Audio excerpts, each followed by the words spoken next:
What we're going to be bringing you is something that is close to home for Caltech, but very much out there in space.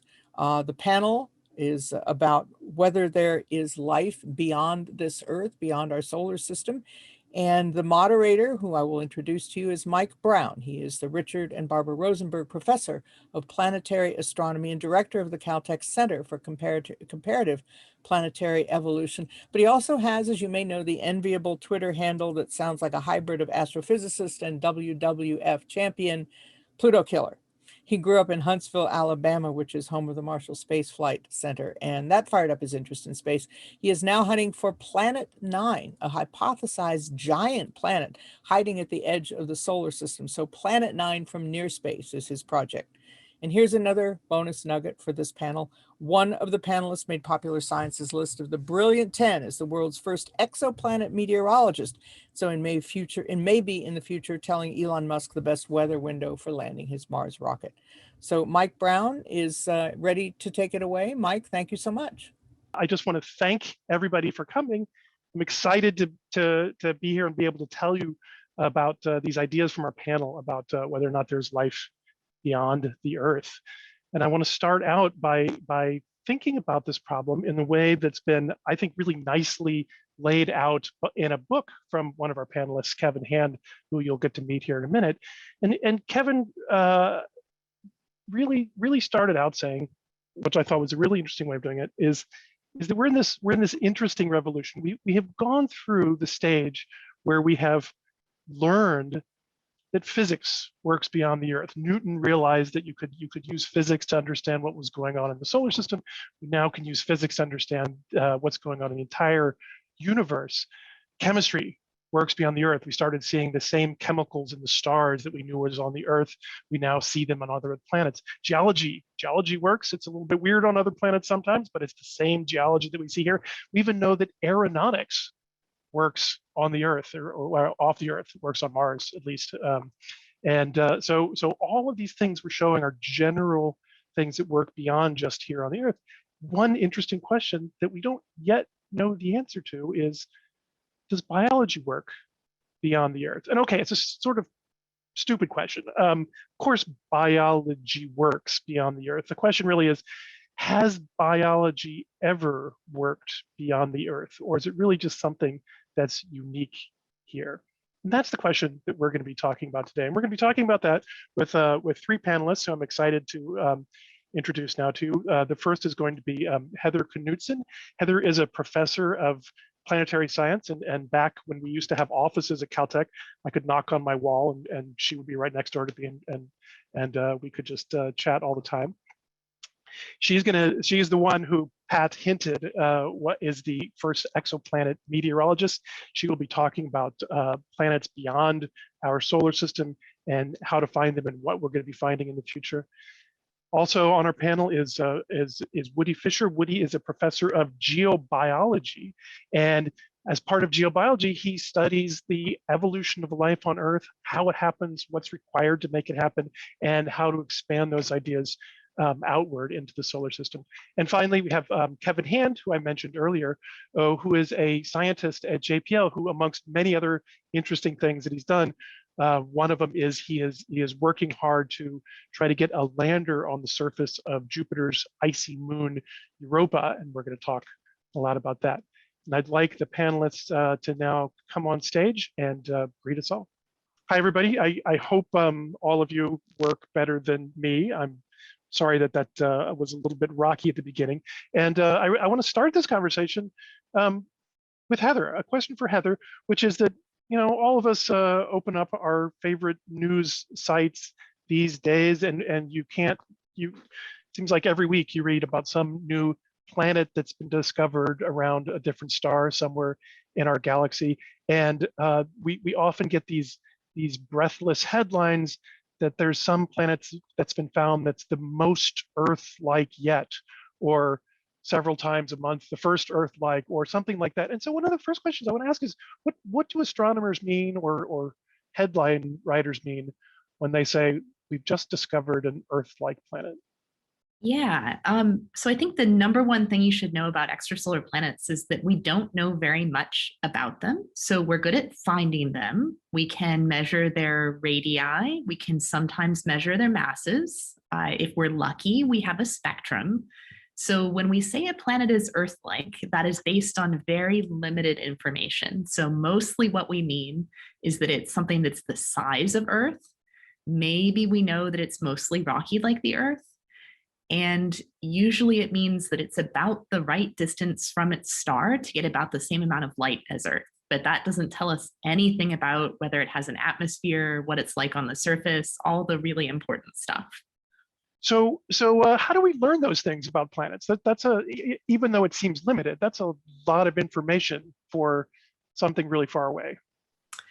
Yeah, well, this is, I think, one of the nifty tricks that scientists come up with is that, so the challenge here is that even the closest stars to the sun are very far away, and planets are very tiny and very dim compared to their host stars. So the trick of how to find planets around other stars was kind of a very technically challenging one. Fortunately, there's a technique which has been very successful in finding planets, and that is the transit technique. So we wait until the planet goes, and see if you can see this. So here's our star. Here's a tiny dot of a planet next to it. It's really hard to take a picture where you can see that planet next to the star. But if the planet passes in front of the star, it's going to block part of the star's light. So you don't see that because my star is not, there you go. So the planet will block part of the star's light. And we can actually see that dimming in brightness. And so that's actually the way we found most of the planets around other stars. So that we know of something like maybe 5,000 planets around nearby stars, which is a huge accomplishment.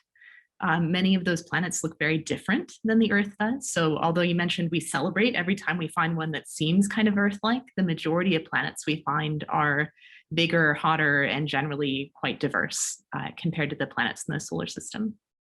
What is your favorite planet that is the most Earth-like?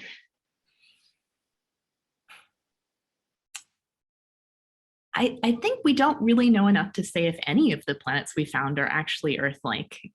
We haven't detected an atmosphere for a planet that is Earth-sized. So we're only guessing about whether or not any of the planets that we found so far might have an Earth-like atmosphere. But I think the most interesting ones we found so far actually are interesting because they orbit very small, very dim stars. So the planet, even though it orbits with a period of just a few days, it actually still gets the same amount of light from its star. So a period of just a few days, meaning its year is just a few days long. Exactly, because these stars are very small and dim. So to be the same temperature as the Earth, you have to move the planet much, much closer to the star. And so that sounds kind of different, but it turns out those, if we want to actually detect the atmosphere of an Earth-like planet, those are the kinds of systems that are easiest to study. So those are the ones that we're hoping to observe with the James Webb Space Telescope, which is the next big space telescope launching later this year. Okay, so let me bring in Woody here for a second, because it's as much as we get these excited headlines that new Earth-like planet discovered, as you're saying, it's our real information is pretty limited. Woody, as someone who discovers who studies an Earth-like planet, which is actually the Earth, what do you see as, like, if you were an astronomer, or if you could tell astronomers what to do regardless of what the technology says, what would you want to see in a planet that you thought might be not just capable of supporting life, but starting to have life these days? Yeah, absolutely. Mike, we get answers to this question from studying all kinds of environments today. And of course, if you were just limited to plants and animals, you might have the impression that habitability is actually kind of bespoke. But what we realized from studying microbial life today on Earth and in the past is that there are actually a number of dimensions, important dimensions to habitability. Water, that is liquid water that is stable on the surface of the planet and long-lived. There has to be a source of energy to be able to run the cells that are going to comprise the biosphere. That for Earth, that source of energy is all redox reactions. Life is very much electrical in that sense. There also needs to be the presence of elements that we think are critical for biology, and that means carbon and hydrogen and oxygen and sulfur and phosphorus, and then a small catalog of trace metals that we don't talk about as much, but that are also very important to get life to run. So it might seem like kind of a detailed list, although one of the cool things that we learn about studying microbial life on Earth is that actually there's a huge spectrum in different dimensions that depict habitability.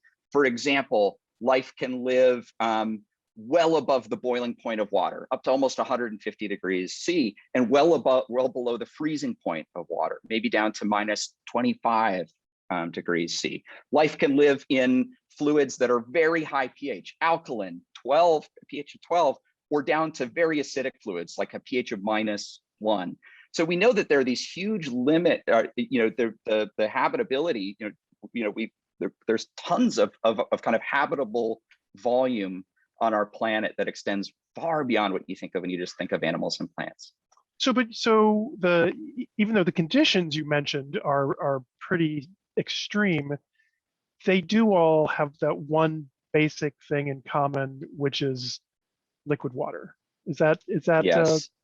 So astronomers aren't crazy, good to know, for emphasizing liquid water. Heather, these other things that Woody talks about, the different other elements that are in there, what are our prospects in the future for knowing what's in an atmosphere, for knowing what else a planet is made out of, besides just knowing, hey, it's at about the right temperature. If there were water, it could be liquid. Yeah, so I think it all comes down to the atmosphere, right? So the atmosphere sets the stage for life. It determines the conditions on the surface, whether or not you actually get that liquid water.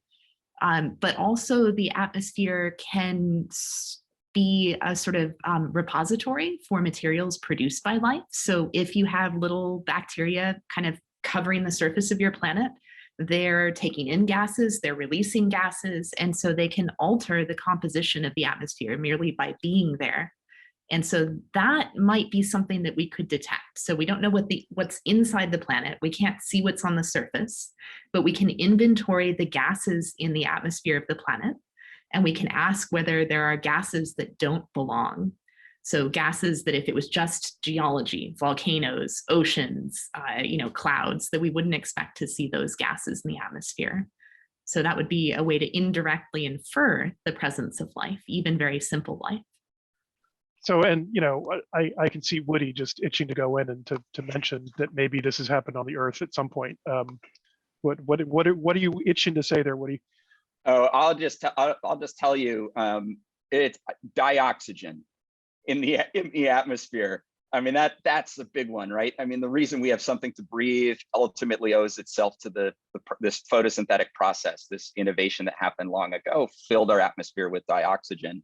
And wow, our planet didn't look that way for half of its history. So it's very much a biological innovation that gave us a fifth of the atmosphere is dioxygen in the atmosphere, and that's a huge environmental change, and it's a huge evolutionary kind of revolution that takes place around oxygen. But very excited about that. I'm going to push on you on that because and we'll get to Europa in a minute, but as you know, Europa's got a very thin Kevin, I'm gonna stop you. We're gonna get to Europa. You gotta just wait. But oxygen in the atmosphere is not quite enough. I think that it's a good debate, and let's definitely have this one. So, but it's an interesting point is that Woody's point's a good one. Oxygen in our atmosphere is caused by biology. But it might not be enough. So let me get back to Heather. Like, so do astronomers have any ideas on how to look at these gases and say, this really is something unusual that we should look at, or are there other prospects, or are we going to be left arguing the entire time, which is what scientists really do best? We may be left arguing forever just because we like it, and that's okay. But yeah, you'll notice I was careful not to just say astronomers are searching for oxygen on other planets, because it's not quite that simple. So going back to, you asked me what my favorite planet was, and I realized I never named it. So let me tell you, the name of the system is TRAPPIST-1. It's named after a beer. Astronomers like beer, it turns out. But it's a system of 7 planets that go around a very small star. And if you model what the atmospheres of those planets might look like, an obvious guess might be that some of them have atmospheres that are rich in carbon dioxide, like Venus and Mars. And if you take that planet, and like the Earth early on. yes, also true. So take that planet and put it around this dim, cool star with a lot of ultraviolet and X-ray light, and you make diatomic oxygen. You make lots of it without ever having to have life on the planet. So we have to know what else is in the atmosphere and know what reactions are happening in order to understand what doesn't belong, if it's oxygen or something else that we should be looking at. So it's hard. And if you look forward, not just you mentioned James Webb Space Telescope, which fingers crossed will be launched sometime soon.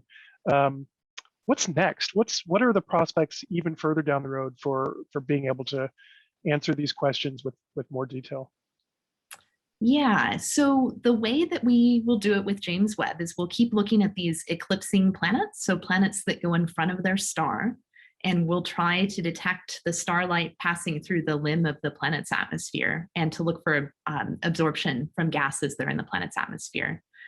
That kind of works. It's still very hard. It's on the limit of what James Webb can do for small Earth-like planets, but it is easily foiled. If the planet has clouds, and we know lots and lots of planets have clouds, that can mask that signature that we're trying to see. So the other sort of path that astronomers are pursuing is to try and take a picture of the planet sort of separate from the star. And that's really, really hard.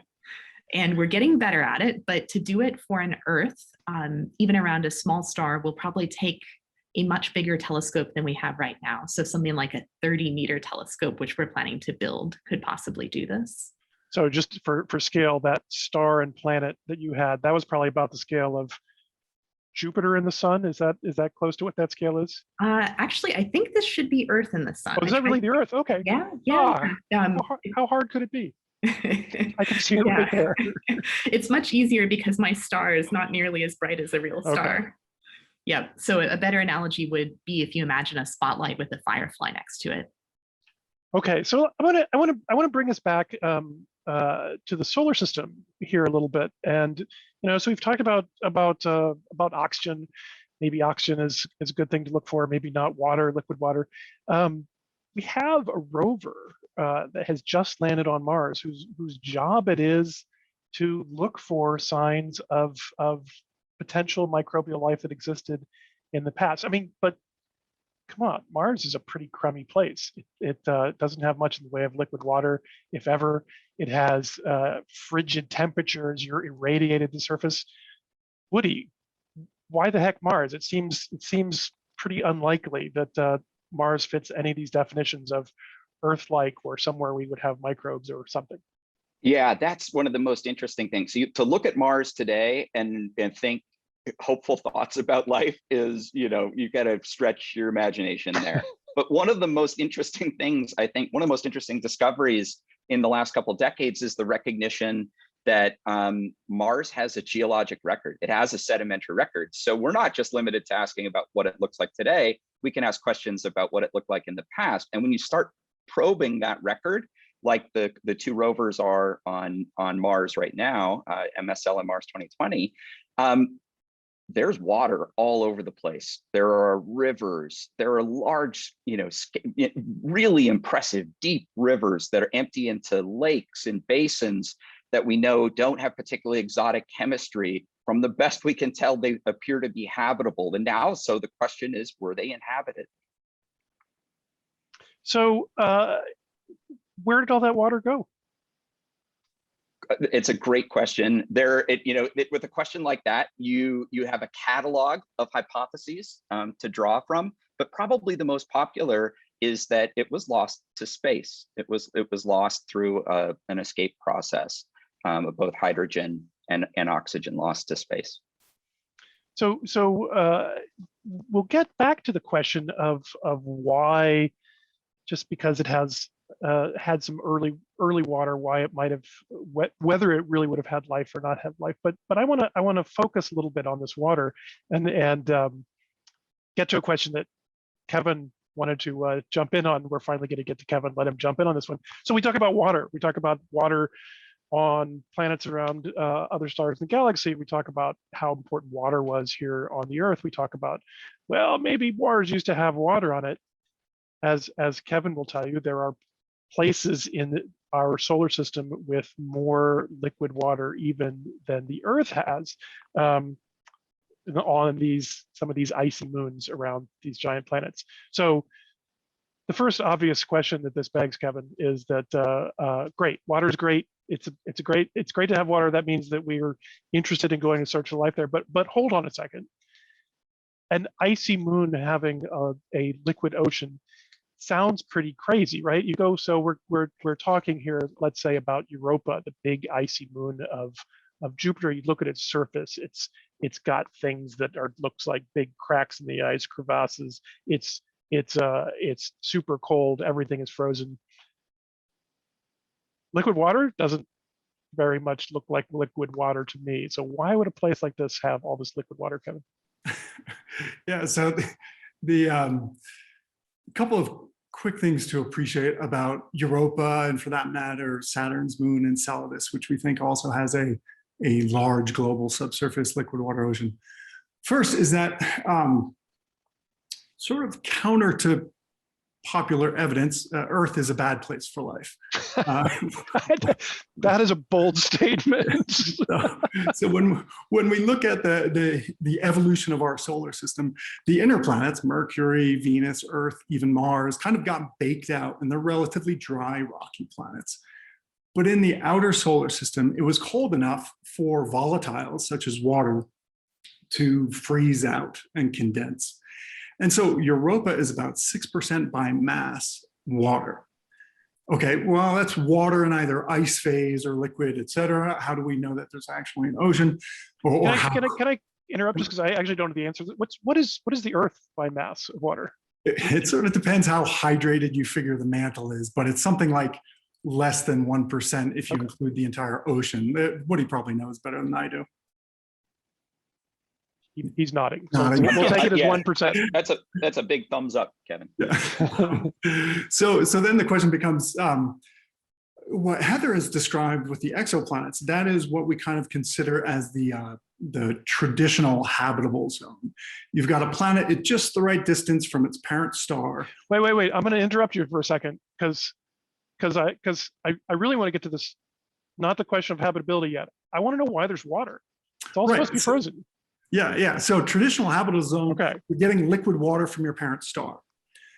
Out in the outer solar system, there's this kind of new Goldilocks scenario for habitability, where the energy for maintaining and sustaining liquid water comes not from your parent star, but rather from tidal energy dissipation, that mechanical tug and pull that a moon like Europa feels as it goes around Jupiter.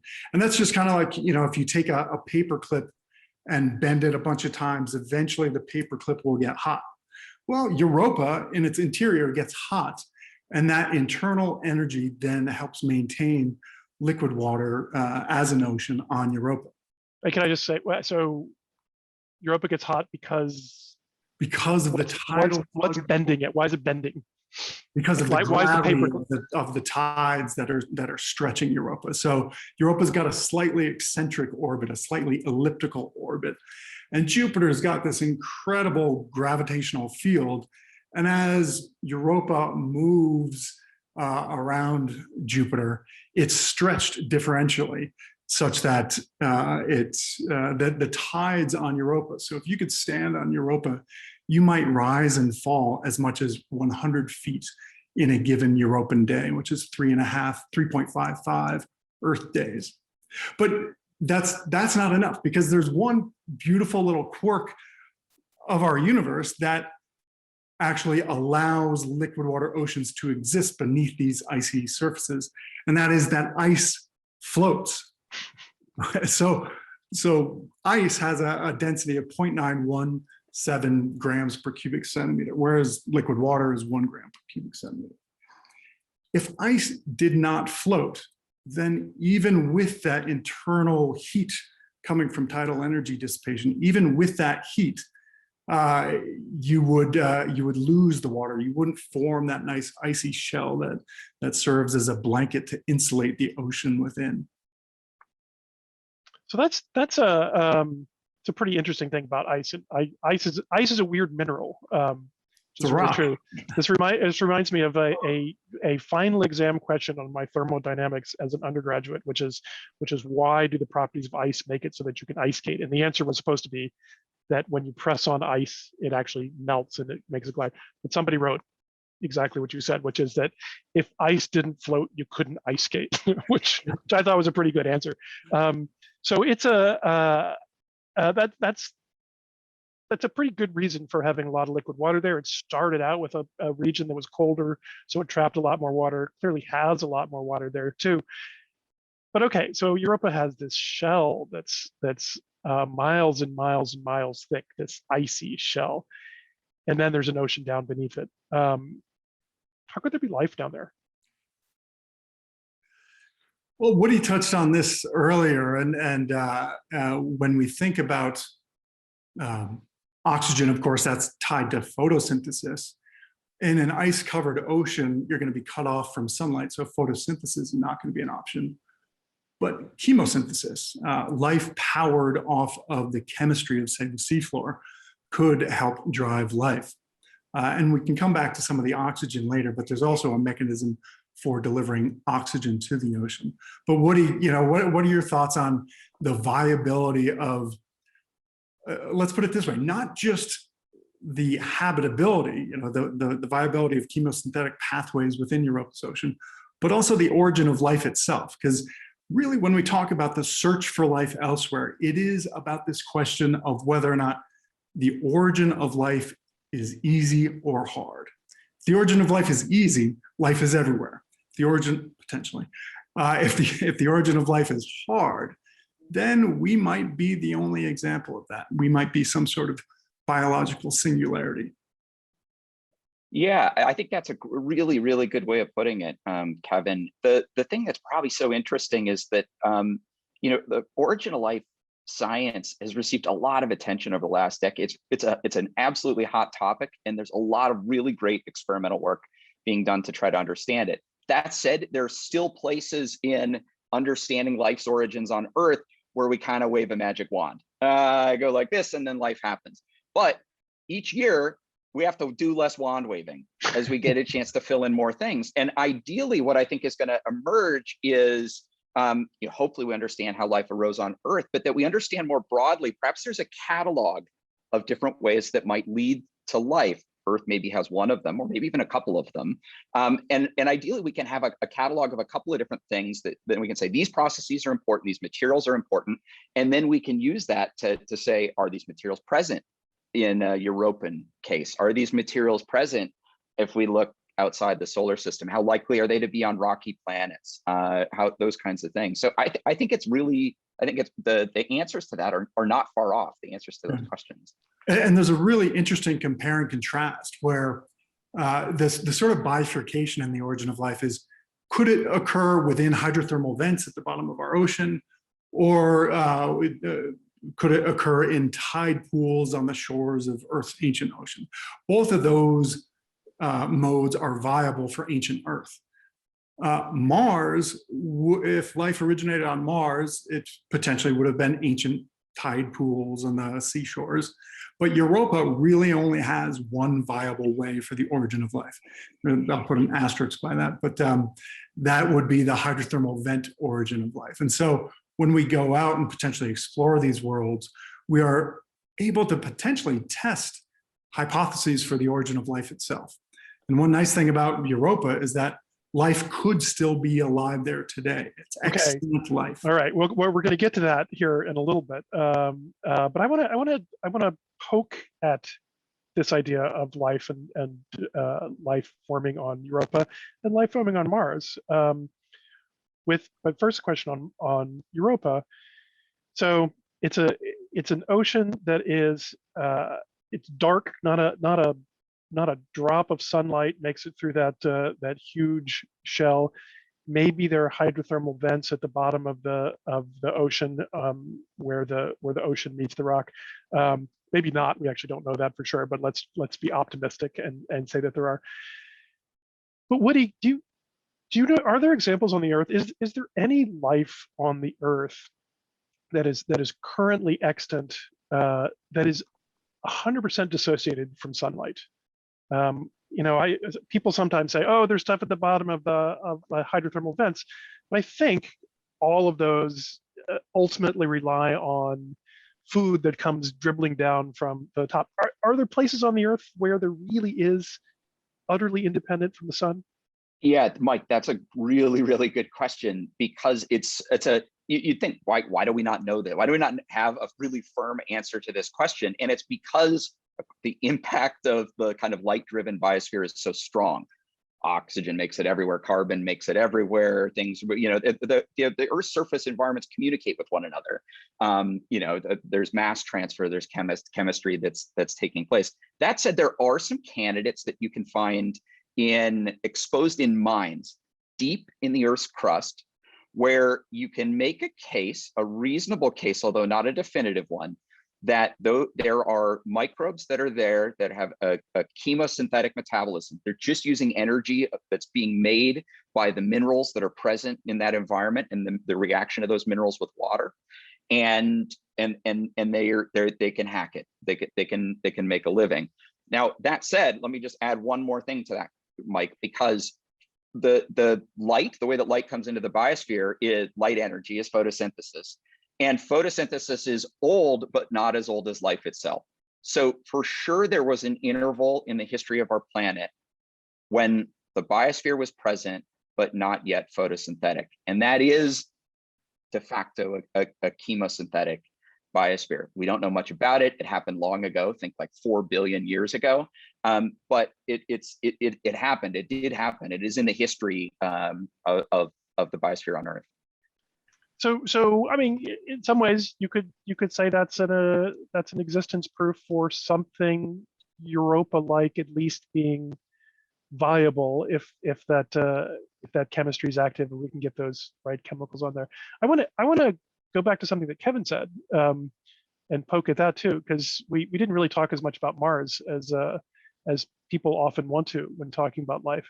But Kevin laid out these ideas of maybe life originating in tide pools, maybe life originating at seafloor vents. Mars presumably did not have the latter. I don't think Mars would have had the former either. I mean, the nice thing about tide pools, a critical requirement of tide pools is tides. Tide pools are interesting, I think, because they are wetting and drying, and that kind of drives the need for some sort of evolution. Mars doesn't have a big moon. Mars doesn't have tides. So what do people think about origin of potential life on Mars? What would drive it? Does the lack of tides or seafloor vents matter? Or is this just things that stories we like to tell ourselves?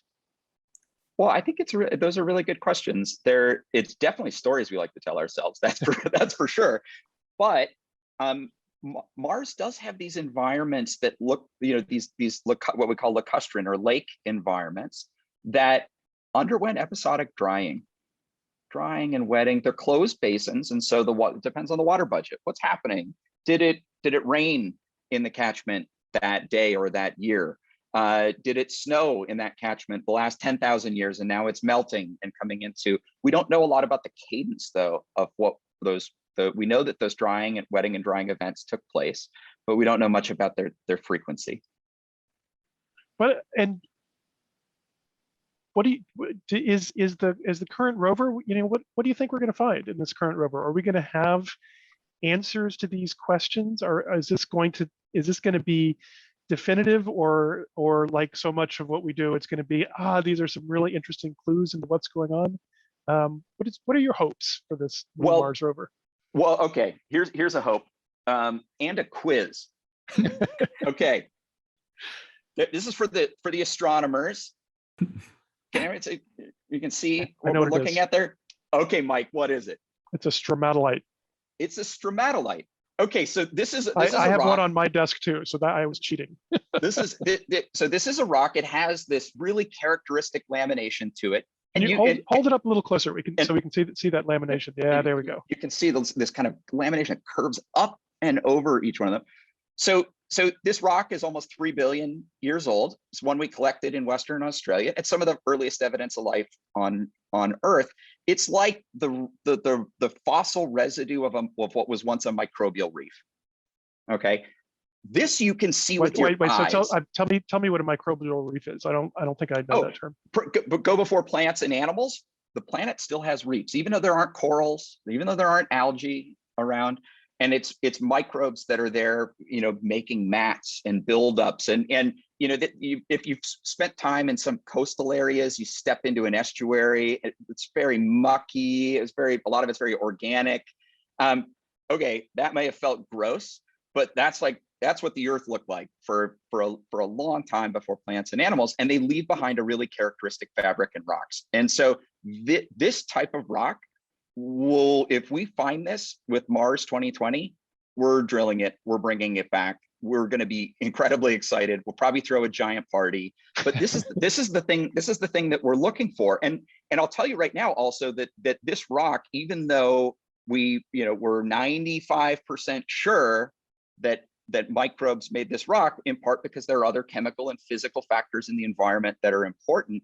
If we find one on Mars, the stakes are going to be raised really high, and we're going to have to get to work understanding it in gory mechanistic detail. How is it that materials like this get made, and what is the exact role that biology's playing? Now, this is something that we could find with the rover, right? That doesn't require drilling a sample, bringing it back to the Earth. This kind of longer time scale part of Mars sample return. Okay, let me go to Kevin. Kevin, gauntlet's been laid down. How are you going to know there's life on Europa, or there was life on Europa? That one, Woody's got a pretty compelling answer there. Well, I actually wanted to throw it to Heather after Woody's stromatolites there, because Woody's been talking about chemosynthesis and these microbes, and Woody, I don't know about those specific microbes, but a lot of your favorite microbes exhale methane, right? And I actually don't know, Heather, what is the latest on methane in exoplanetary atmospheres? We think it should be common and easily detected, at least for planets that are a little cooler than some of the ones we've been observing up until now. So I think James Webb will see methane everywhere, but by everywhere, I mean planets with hydrogen-rich atmospheres. So planets like Jupiter or Neptune. So you're thinking about seeing methane in Earth-like planet atmosphere? Yeah. When are we going to get that? Ooh, depends on how much of it there is. Methane is easy to see when it's present, but if you're talking tiny, tiny episodic trace amounts of methane, then that's always going to be hard. Yeah. Okay, Kevin, 1 minute. How do you detect life on Europa? So we do have a spacecraft that's going to fly by Europa called Europa Clipper, and it will get to the launch pad in the next few years. But to actually find multiple strong lines of evidence of any signs of life that might be in the ice of Europa, I really think we need to land. And that's, as Mike said earlier, a mission that we're working on developing. It's not greenlit yet. It's still in the development phase. We hope we get the thumbs up to move forward with it in the next few years. But then where do you land? And Mike and I have actually worked together. He had a grad student, Samantha Trumbo, and we combined some lab experiments and some Hubble Space Telescope observations to detect sodium chloride on the surface of Europa.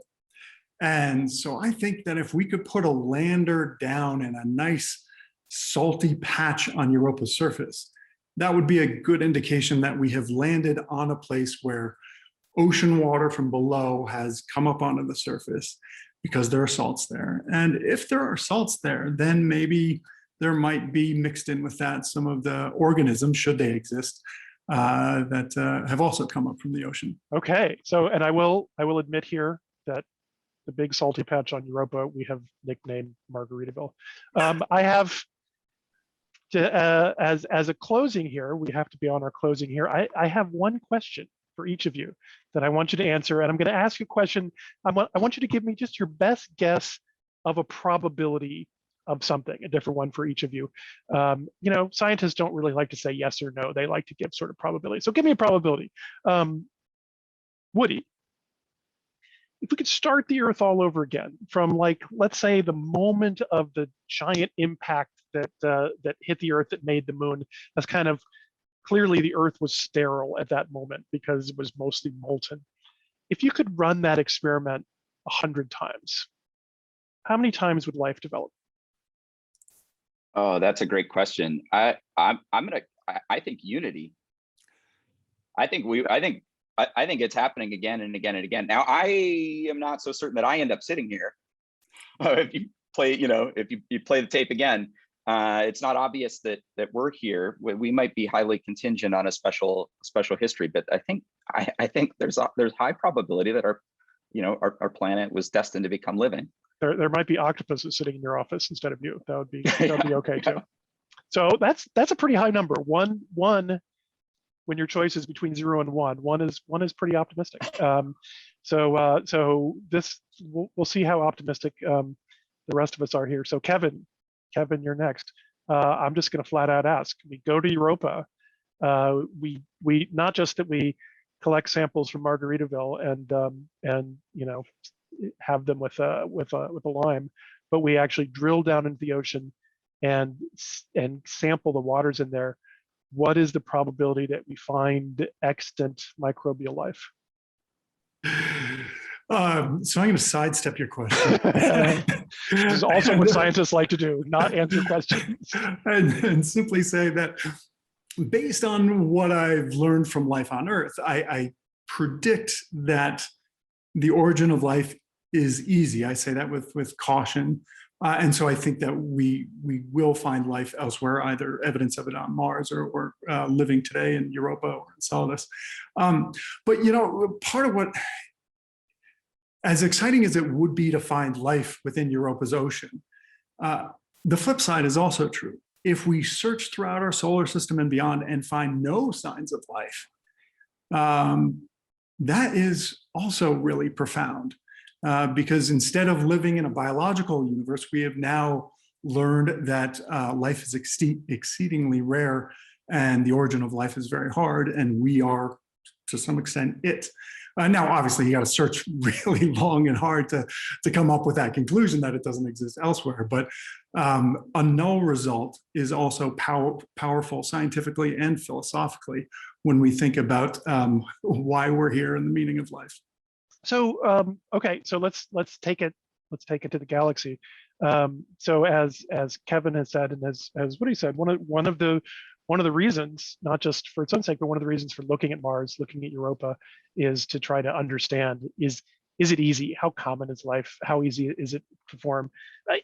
I think, when I was a young astronomer, and all of us young astronomers were watching Cosmos and Carl Sagan, the big question was, well, is there other life in the universe, or is there no other life in the universe? I think we're beyond that question these days. I think when you look at what we now know about planets around other stars, there's so many planets, there's so many opportunities. In my opinion, it is impossible that there is not life somewhere in the universe. So it's no longer an interesting question to say, is there life in the universe? I think the interesting question has changed. And the question we should all think about is, how close is the closest life in the universe?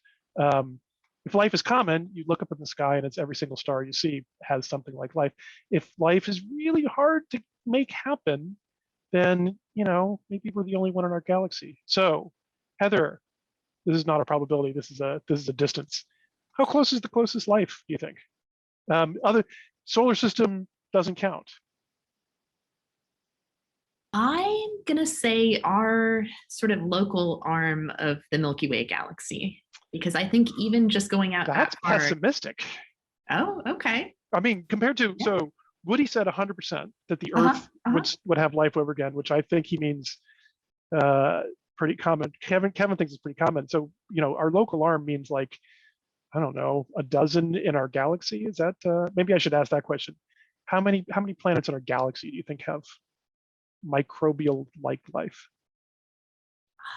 I think it's pretty small, because when we look at exoplanets, we see many of them look very different than the planets in the solar system.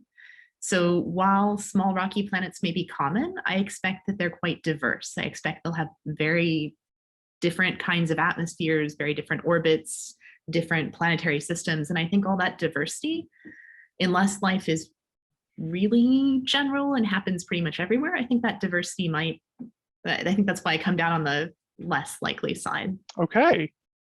Well, so we have reasons for optimism, reasons for pessimism, but I think really what we have now is we have observations, we have experiments, we have ways of actually answering these questions in ways that have not been possible in the past. So I'm excited that really within this next generation, I think we're going to be able to have actual answers to some of these concrete questions that humans have been asking all this time. So I'm going to now open it up to questions from the audience. And thank you for that, Mike. And I seem to remember that maybe it was Stephen Jay Gould who asked that question about rerunning the tape, the film of life, and he gave virtually 0 odds to us. So maybe that some of the microbial finds in Western Australia would have evolved into something sitting in front of our Zoom screens today instead of us. But let's go to some questions, because there are a lot of questions about this. And let's see. Oh my goodness, so many. Let's stroll right down through question lane here. Let's see. For Woody from Neil, who got his PhD in '65, Mars has moons. Does that mean it had tides long ago? Great question. I think Mike already got into that a bit, and the answer is not big ones. Yeah, Mars has moonlets, hardly even count as moons. They're just little tiny rocks that go around it. So really no tides. Okay, so we would not have surfers on Mars then. Let's settle that one here and now. They would not be interested in Mars. And from Tyler asking about exoplanets and those moons. Maybe you spoke to this, but would the moons be better than the planets themselves to look for life? Sure, depending on the planet and the moon, just like in the solar system. If you're the right kind of moon in the right spot, you might be promising.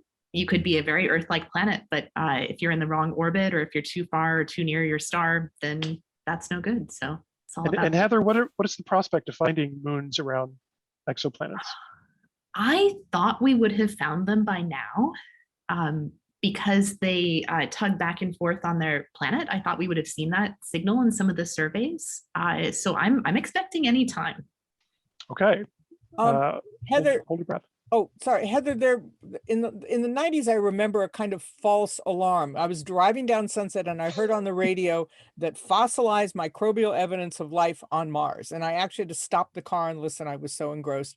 And it turned out like not to be. So what are the odds that we're going to find what we think is life and turns out only to be kind of what we're looking for, or what we're capable of looking for in terms of the presence of the conditions to sustain life?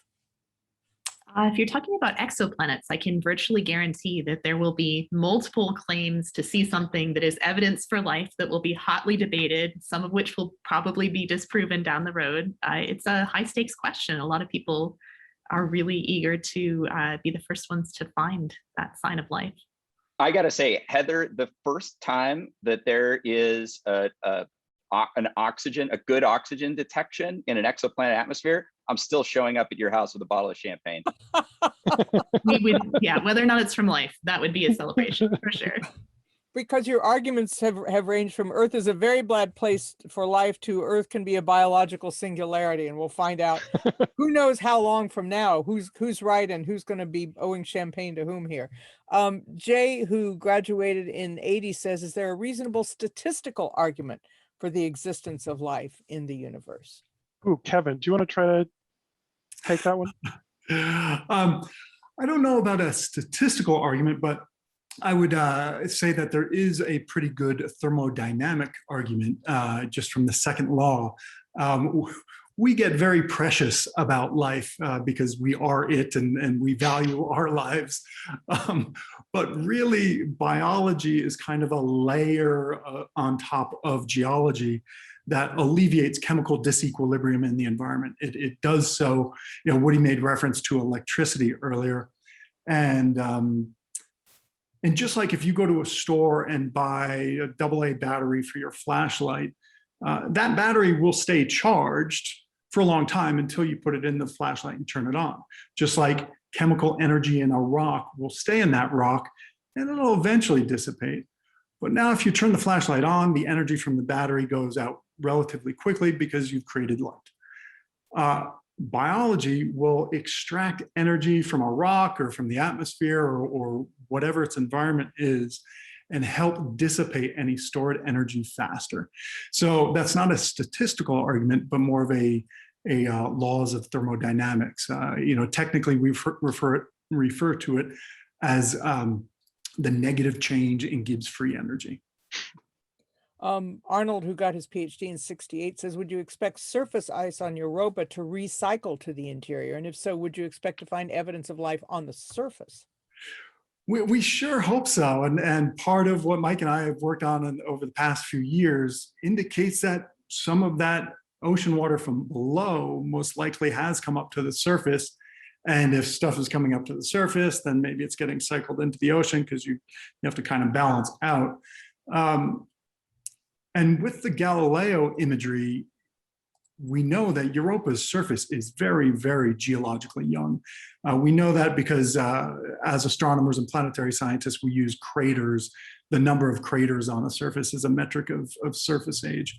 And Europa has very, very few craters, but it's got tons of fractures, cracks from that tidal tug and pull. And so, yeah, I think that we might actually be able to find signs of life on the surface ice of Europa. And while Mike said that, globally, the average is probably that the ice is many miles thick, there could well be regions where it's a lot thinner. As long as we're on Europa, metaphorically at least, George wants to know if we can fly a helicopter on Mars, can we put a submarine into Europa? That is the dream of dreams, George. When I was in undergrad back in the mid to late 90s, JPL released a graphic of a melt probe going through the ice of Europa, discovering hydrothermal vents on the seafloor. It was sort of a cartoon graphic. And the date for that mission was notionally 2009. Now 2009 has come and gone, and we still don't even have a mission that's flying by. But we're working hard to get that done.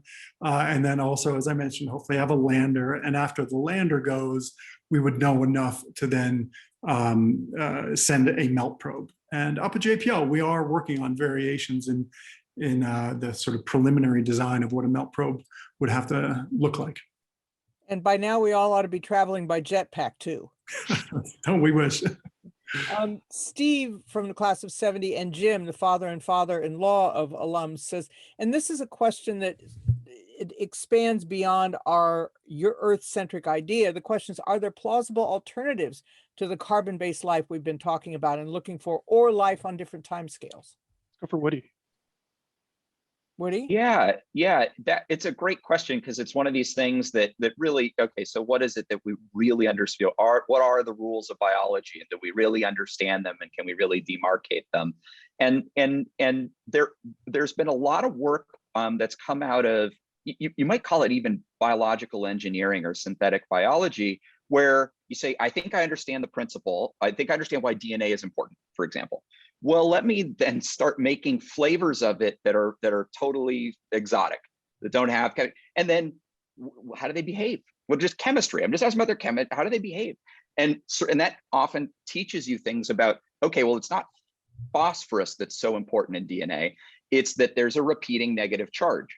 okay, well, maybe that's a thing that we could accomplish with a different element or a different molecule. And so there's a really robust, again, ushered in part with advances in technology that come through synthetic biology that are allowing us to answer those questions. We don't have great answers for them yet, and your imagination can still run quite wild. But we're starting to understand, so are there some rules here? Yeah, really, you do need to have some components that look like this, but probably some of it's flexible. And here's another George. It seems to be George II here. Magnetic fields seem to be important to protecting life on Earth. So what are the prospects for measuring the magnetic field in exoplanets? Which goes to a question that a lot of people are asking, how we use different metrics from what we're used to using to look for some kind of anomaly that may or may not be life-supporting, life-sustaining. Yeah, I think the magnetic fields question speaks to the idea that you need potentially a range of different ingredients to have a planet which is a good place for life and can maintain that over many billions of years. Magnetic fields can affect how a planet keeps or loses its atmosphere. But Venus is an example of a planet that has a very weak magnetic field, but still has plenty of an atmosphere. So it's not required in the strict sense. But yeah, anything like that, moon, magnetic field, distance from star, type of star, neighboring planets or lack of neighboring planets, that can all affect sort of how that particular planet evolves and whether or not it works for life.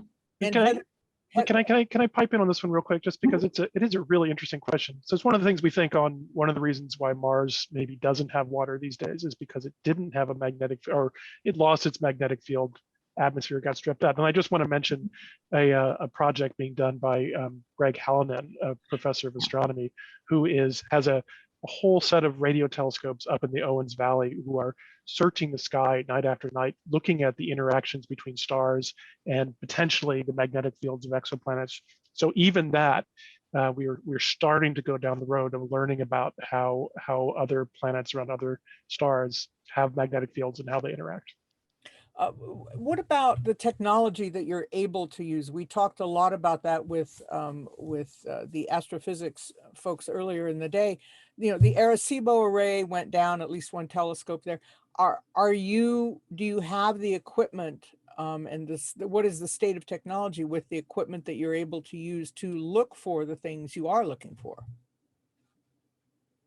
Astronomers always like more and bigger telescopes and networks of telescopes. I think we could always do better. We always wish we had more, but certainly I think there's a lot we can do even with the telescopes that we currently have or that will soon be available, like the James Webb. This radio telescope array that's searching for signs of magnetic fields is a good example that he hasn't found any yet, but I think that he can and he probably will. So it's certainly within reach to look for stuff like that, even with the current telescopes. Are the other panelists in accord with that? I agree with Heather that we always want more telescopes, but astronomers are pretty good at figuring out what to do with what they have. There are big radio telescopes down in Chile, which are able to now see the chemicals that are forming around stars that are going into planets, or be able to find planets. So it's an amazing array of things that our astronomers are able to figure out these days. Yeah. I'm sorry, go ahead. Oh, I was going to say we're impatient. I think we'd like bigger telescopes, but we don't want to wait around for them. So we try and think of clever tricks that can get us there sooner. That's true. You touched on this in the talk, but Frank of the class of 63 says, what other techniques can be used to interrogate the atmosphere or any other aspects of an exoplanet? Do you just look for aberrations? Or I mean, interrogate sounds very much like a cop procedural, but maybe it's very much the same. Yeah, so you can take a picture where you see the planet next to the star and you directly detect light from the planet and you measure its spectrum. So that's one way to study it. You can look when the planet goes in front of the star and blocks part of the star's light. That's another technique we can use to see its atmosphere. But those are kind of the two main categories and variations on that. Jose, who graduated in '79, says, what's the role of the moon in Earth's biogenesis? Woody. Oh, it's a really good question. In fact, there's like some amazing, outstanding questions about like the history of the Earth-Moon interaction that are totally unsolved and are like a major bugaboo. So, you know, the moon is retreating from the Earth, right? As it goes, they tug on each other. There's with a little tidal dissipation of energy, the moon gets further and further away from us. Well, okay, so let's unwind that process and ask, at the rate at which that's happening, when are the Earth and moon touching? And the answer is only like a couple 100 million years ago. Well, that didn't happen. Like, so like there are even just very basic things that we don't understand, but it's very important because these are things that are going to control orbital parameters on the planet, which are going to control climate on the planet and are going to control, what is happening with the tides. And so we have a bunch of questions that we still haven't quite sorted out. We also have a bunch of questions that we unfortunately will not have time to answer, but gosh, thank you all so much. Your email boxes may be full of the questions that we weren't able to get to in this particular session. Thanks to the panel. I want to remind you too that Kevin has a new book called Alien Oceans, The Epic Quest to Find Life on Water-Rich Moons at the Edges of the Solar System. So maybe some questions that you didn't get in today, you will be able to have answered there. So thank you to the panel. I hope you had a good time. Thank you, everybody. Absolutely. Thank you. So now let's hear from Ralph Amos. He joined Caltech about a year and a half ago as Assistant Vice President for Alumni Relations and Executive Director of the Caltech Alumni Association. And I just want to say, if you all had half as good a time as I did today, then your day has been very well spent. So, Mr. Amos, please join us in our virtual campus. Good afternoon, Pat. Thank you. And may I extend thanks to you for gluing this all together today. It's really a joy to hear the conversations and hear the way you foster good exchange. Again, my name is Ralph Amos. I'm in charge of Alumni Relations here at Caltech, and it is such an honor to engage with this great long-standing tradition, 84 years in running. We are so proud of all of the faculty and staff and the wonderful alumni that have been involved with making this program such a beautiful experience for all of our alumni around the world. I'm here at Alumni House and listening to the good conversations, and I am so grateful to be a part of this great institution and very grateful and thankful for the staff, many of whom you won't ever see. They're behind the scenes making this experience come to life. So thanks everyone for your good work. The Alumni Association has gone through a lot this year. In a pandemic, you can imagine how interesting it has been to engage our graduates, but through technology, we're engaging more alumni than we've ever engaged before. Today would be a great example with over 1,000 folks chiming in to listen to these very interesting sessions.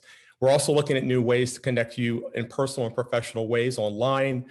Take a look at the new website, look at the portal, and you can connect with each other 24/7 there.